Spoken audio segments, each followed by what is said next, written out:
résurrection et la vie, a dit le Seigneur. Et celui qui croit en moi, même s'il meurt, celui-là vivra. Et celui qui vit et croit en moi ne mourra pas.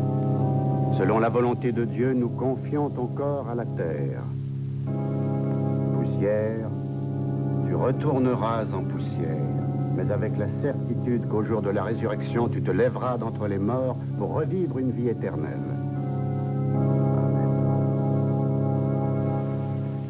Eh bien, ceci termine le texte officiel du testament de Sir Charles. Puis-je être le premier à vous féliciter, Sir George, d'hériter le château de Farnsworth? Des murs qui tombent en ruine et une légende sinistre. Oh, plus des terres rapportant de beaux revenus. Aucun de nous n'a été oublié dans le testament, Monsieur Clarkson. Mon frère était un homme très généreux. Oui, c'était un avare et une brute. Oh, George, je vous en prie. Charles est mort, voyons. Il vous traitait plus comme un chien que comme sa pupille, Sylvia. Et vous le savez. Henri, vous allez enfin pouvoir réaliser votre rêve. Vous achetez votre cabinet médical. 2000 livres. Je n'arrive pas à y croire. Je suppose que c'est terminé, Clarkson. Pas tout à fait, Sir George. Votre cousin a ajouté à son testament un codicile assez curieux. M'étant fait de nombreux ennemis dans ma vie, je n'hésite pas à croire que l'un d'eux ait envie de mettre une fin brutale à mes jours. Et c'est pourquoi, de quelque façon que je meure, je désire que Sherlock Holmes soit engagé pour mener une enquête sur les circonstances de mon décès. Sherlock Holmes, le détective? Mais c'est absurde. Charles est mort d'une crise cardiaque. Vous avez signé vous-même le permis d'inhumer. Je ne permettrai pas à Holmes de faire une enquête. J'ai bien peur que M. Holmes n'ait déjà commencé à faire son enquête. Un ordre de justice a été donné ce matin. Un ordre de justice? Pourquoi? L'exhumation du corps de Sir Charles. Une autopsie a été faite. Sir Charles est mort empoisonné par de l'arsenic.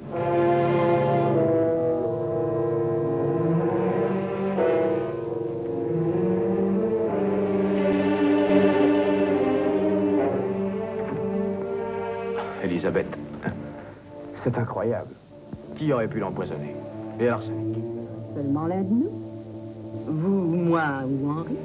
Ou Sylvia? Oh non, pas Sylvia. Elle n'avait aucune raison. Elle avait la même raison que nous tous. La mort de Charles l'a rendue libre comme elle nous a tous rendus libres. Est-ce que Holmes et Lestrade sont toujours dans la chambre de la tour? Oui. Et le docteur Watson est avec eux. Pourquoi Holmes s'intéresse-t-il autant à cette chambre? Parce que Charles y est mort, je suppose. Ou peut-être Monsieur Holmes s'intéresse-t-il à la légende?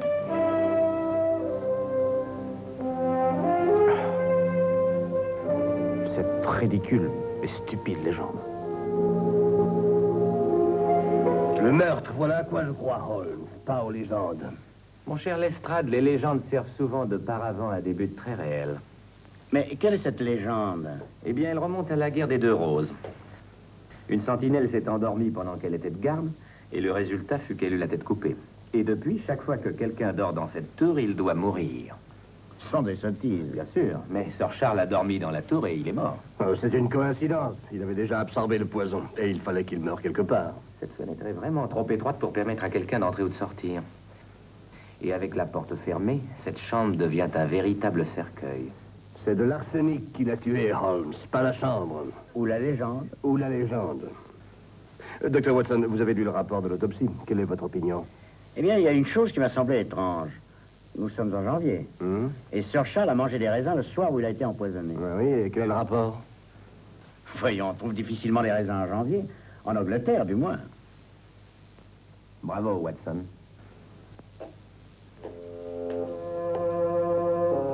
Des raisins en janvier? Oui.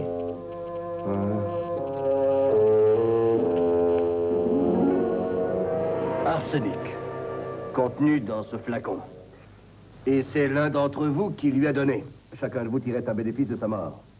Oui, et chacun de nous savait ce que contenait ce flacon, inspecteur. L'arsenic était utilisé pour détruire les mauvaises herbes. En tout cas, Charles a mangé et bu la même chose que nous tous, ce soir-là. Alors pourquoi n'avez-vous pas été empoisonné aussi? Miss Farnsworth, pourquoi votre frère a-t-il dormi dans la chambre de la tour la nuit où il est mort? J'en porte la responsabilité, Monsieur Holmes. Je l'ai défié de le faire. Ah, vraiment? Pourquoi? Pour mettre à l'épreuve ses fanfaronnades. Ça a commencé au dîner, ce soir-là. Elisabeth, votre cuisine est de plus en plus immangeable. Si ça doit continuer, je vous conseille d'aller ailleurs empoisonner les autres. J'essaierai de faire mieux, Charles. Elisabeth, j'ai apprécié votre dîner. Mon cher cousin, vous ne connaissez rien à la cuisine. Pas plus qu'à autre chose d'ailleurs. C'est tout de même moi qui gère vos propriétés. Et on peut dire que c'est un beau gâchis. La moitié des fermiers n'ont pas encore payé leurs termes. Je ne vis pas de la sueur des autres, Charles. Vous encaisserez ce qu'ils me doivent dès demain matin, ou bien vous irez manger et boire ailleurs. Qu'avez-vous à répondre à ça, cher cousin?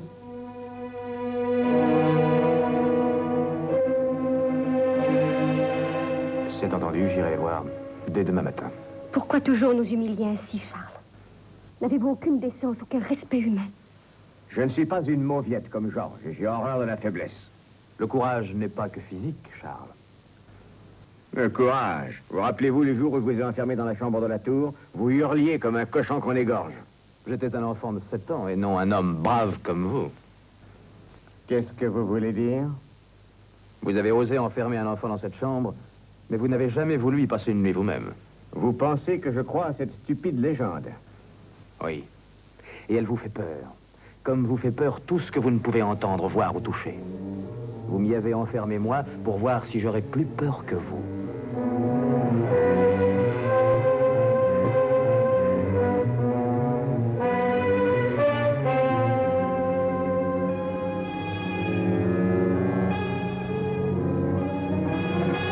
Elisabeth, donne-moi une bougie, je vais passer la nuit dans la chambre de la tour. Charles, pensez à votre cœur, si vous aviez Vous pas... parlez comme un idiot, Rhys. Peur de quoi? Je ne suis pas une vieille femme.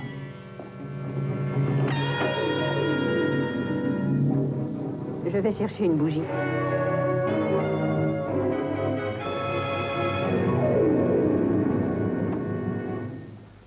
J'ai dû enfoncer la porte de la chambre le lendemain matin et je l'ai trouvé mort. Ça a dû être un choc. Quel genre de raisin avez-vous mangé au dîner ce soir-là? Raisin? Nous n'en avons pas mangé. Nous n'avons pas mangé de raisin depuis des mois. Alors, qui a donné à Sir Charles les raisins qu'il a mangés ce soir-là? Parce qu'il en a mangé et ils l'ont empoisonné. Personne n'a donné à mon frère des raisins, inspecteur. Une personne l'a fait, le meurtrier. Lestrade, ce ne sont pas les raisins qui vous donneront la clé du mystère. La solution est dans la chambre de la tour. Réfléchissez, Holmes, nous l'avons déjà examiné. Et je la découvrirai. Et comment ça, Holmes? Mais en passant une nuit dans la chambre de la tour moi-même.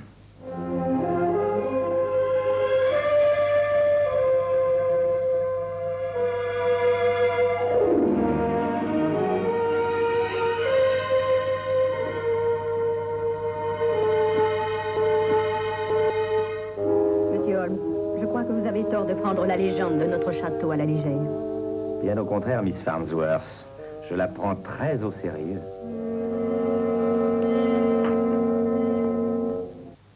Alors prenez garde, monsieur Holmes, et restez éveillé.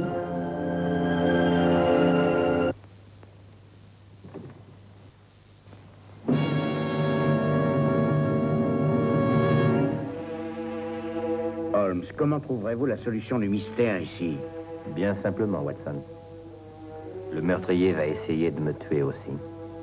Pourquoi? Parce que je suis Sherlock Holmes. Et si je restais avec vous? Non, non, mais merci d'y avoir pensé.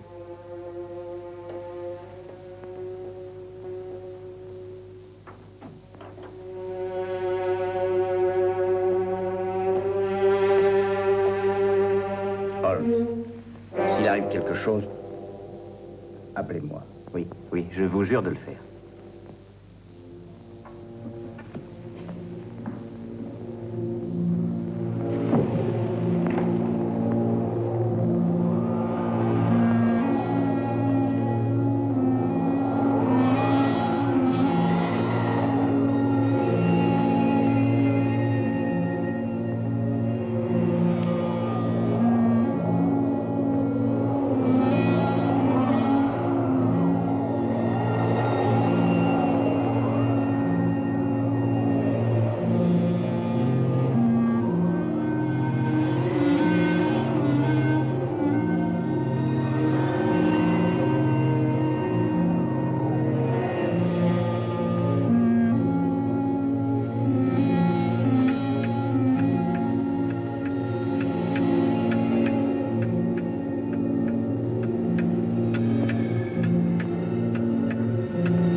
Holmes.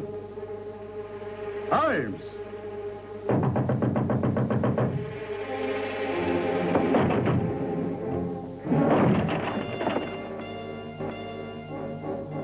Holmes!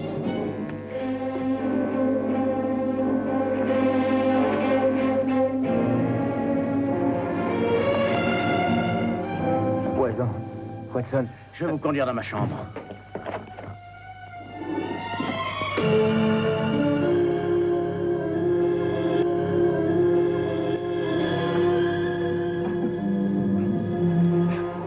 Arsenic, Watson. Vite, l'antidote. L'arsenic? Oh.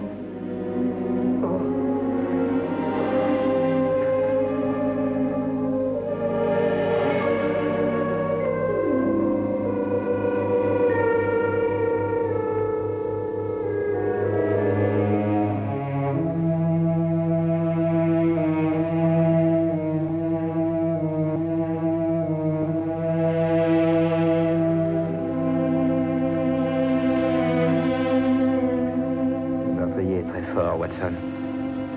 Oui, c'est possible, Holmes, mais j'y comprends rien. Voyons, vous et moi avons mangé et bu la même chose.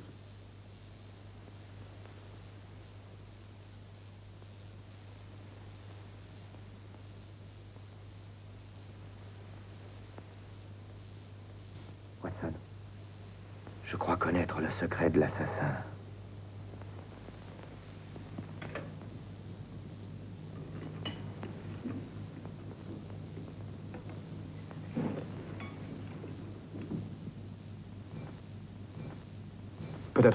Peut-être bien que je devrais monter réveiller Holmes. C'est curieux qu'il ne soit pas là. Ce n'est pas que je sois superstitieux au point de croire à cette légende stupide, mais... Mais vous croyez au meurtre, n'est-ce pas, Dr. Reeves? Holmes. Eh bien, il semble que vous soyez tous surpris de me voir vivant ce matin. Disons plutôt que nous sommes soulagés, monsieur Holmes. Soulagé n'est sûrement pas le mot qui convient à l'un de vous. Mais de quoi parlez-vous? On m'a empoisonné hier soir. Et si je suis vivant ce matin, c'est grâce à un peu de chance et à beaucoup de prescience de la part du docteur Watson. Hier après-midi, le docteur Watson a découvert la vraie cause de la mort de Sir Charles. Et il est allé commander un antidote à l'arsenic chez le pharmacien du village. J'aimerais connaître celui ou celle d'entre vous assis à cette table qui doit maudire cette prescience. Devons-nous avoir peur de chaque bouchée que nous mangeons? Pas de chaque bouchée, Sir George. Rien que des mets ayant un goût assez fort pour ne pas laisser transparaître celui de l'arsenic. Ou des fruits comme le raisin, par exemple. Et si vous voulez savoir qui a empoisonné les raisins, je peux vous le dire aussi. C'est la personne qui les a achetés dans une boutique de Londres le jour même où Sir Charles est mort. Je me doutais que vous feriez cette enquête, mon cher Lestrade. Alors, qui donc les a achetés? Miss Sylvia Taylor. Vous mentez. Laissez-la répondre elle-même, Sir George. Oui. C'est moi qui les ai achetés. Sylvia. Et qui les avait apportés à Sir Charles dans la chambre de la tour. Oui. Mais je vous jure que je ne les ai pas empoisonnés. Pour des raisons qu'il préférait garder pour lui, Holmes ne partageait pas l'opinion de Lestrade sur la culpabilité de Sylvia Taylor. Il pensait même que son arrestation ne ferait qu'assurer définitivement la sécurité de l'assassin, qui s'en tiendrait là et ne prendrait plus de risques susceptibles de le démasquer. Il me confia donc qu'il fallait l'obliger à se manifester de nouveau malgré lui. Pour cela, il décida avant tout de démontrer publiquement à Lestrade qu'il devait découvrir d'autres preuves avant d'inculper Sylvia Taylor. À son avis, cela devait effrayer le coupable. Encore plus de preuves. Pour ça, il vous faudrait passer votre vie à examiner avec votre loupe la terre entière. Et je n'ai pas l'intention de le faire, mais une bonne équipe de policiers pourrait peut-être avoir plus de chance. Vous allez trop loin. Une bonne équipe de policiers. Quand pourriez-vous amener dans la maison suffisamment d'hommes de Scotland Yard pour mener à bien une fouille systématique? Ce soir, peut-être. En tout cas, sûrement demain matin. Attendez un peu. C'est ma maison. Oh, Lestrade, je crois que Sir George préférera qu'ils arrivent avec un mandat de perquisition. Je vais appeler le Yard immédiatement.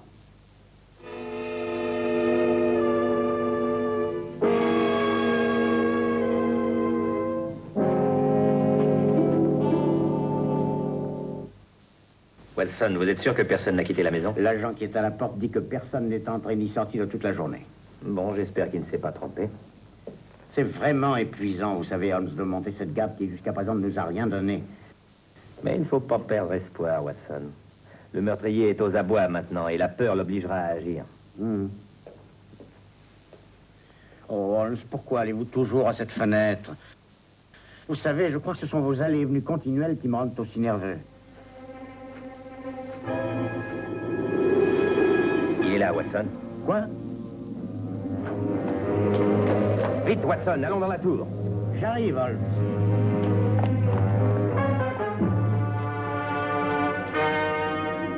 Watson, voulez-vous descendre immédiatement dire à Lestrade d'amener ici nos 4 amis? Qu'avez-vous découvert? Eh bien, comme je l'espérais, l'assassin nous a fourni les éléments nécessaires à le prendre au piège. Dépêchez-vous, Watson, nous n'avons pas de temps à perdre. Oui.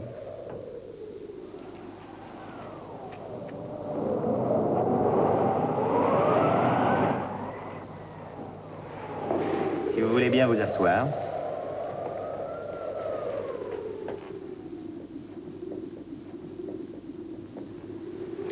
Quel est exactement le but de cette séance, Holmes? De découvrir un meurtrier, Lestrade. Oui, mais pourquoi ici? Peut-être que la légende nous le révélera. Oui, Lestrade. La légende. La vieille histoire d'une sentinelle étourdie. Et une histoire bien utile au meurtrier, qui ne s'attendait pas à une autopsie. Mais pourquoi a-t-il choisi cette chambre pour tuer? Quelle est la mystérieuse relation existant entre la chambre de la tour et la mort? Je vous en prie, taisez-vous. Je ne veux pas rester ici plus longtemps. Je suis désolé, Miss Taylor, mais nous devons rester et attendre. Peut-être toute la nuit. Qui sait? Mais voyons, c'est de la folie. Je ne me sens pas très bien. Pourriez-vous ouvrir la fenêtre? Oui, je vais l'ouvrir, Elisabeth. Nous commençons à manquer d'air. Oh, ne vous donnez pas cette peine, j'ai déjà essayé de l'ouvrir moi-même et c'est impossible. Oh, ma tête va éclater. Oh. Il faut ouvrir la fenêtre, je vais étouffer. Par pitié, ouvrez la fenêtre. Je vous l'ai déjà dit, Miss Farnsworth, c'est tout à fait impossible. Je ne vous crois pas. Reeves, obligez-le à ouvrir la fenêtre. Calmez-vous, Elisabeth. C'est cette pièce sinistre qui vous rend nerveuse.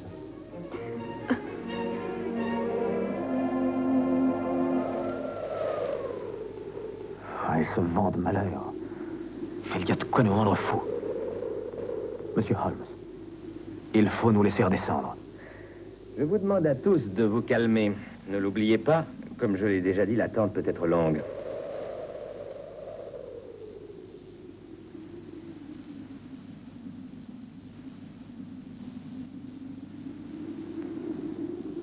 Je veux sortir d'ici.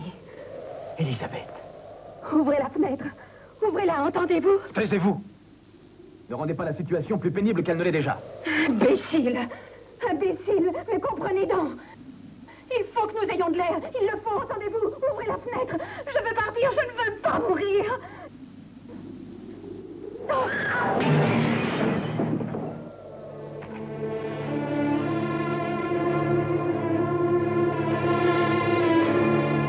Il n'était pas nécessaire d'ouvrir la fenêtre, Miss Farnsworth. Oh, Watson, il y a un paquet sur la commode derrière vous. Voulez-vous me l'apporter? Oui, bien sûr. Miss Farnsworth, j'avais eu la précaution de remplacer vos bougies à l'arsenic par des bougies ordinaires. Évidemment, vous ne pouviez pas savoir. Des bougies à l'arsenic? Oui, Lestrade. Comme celle qui a tué Sir Charles. Mais Sir Charles a été empoisonné par les raisins. Ah non, Lestrade, sa mort a été provoquée par des moyens bien plus ingénieux. Une petite chambre, une fenêtre étroite et une bougie imprégnée d'arsenic et dégageant des vapeurs fatales. Oui, très ingénieux. J'ai bien connu. Les gaz d'arsenic sont mortels.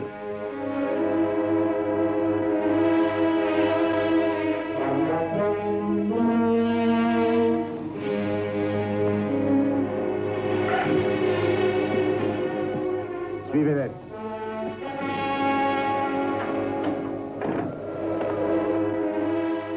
Mon cher Lestrade, la personne qui avait placé là ces bougies ne pouvait pas rester toute la nuit à attendre la mort. Elle était obligée de se démasquer. Je m'excuse d'avoir imposé ça aux autres, mais franchement, j'ignorais lequel de vous était le coupable. Mais Holmes, pourquoi avait-elle choisi cette chambre pour détruire les bougies? Parce que c'était la seule chambre du château où elle était sûre que personne ne viendrait la surprendre à cause de la légende.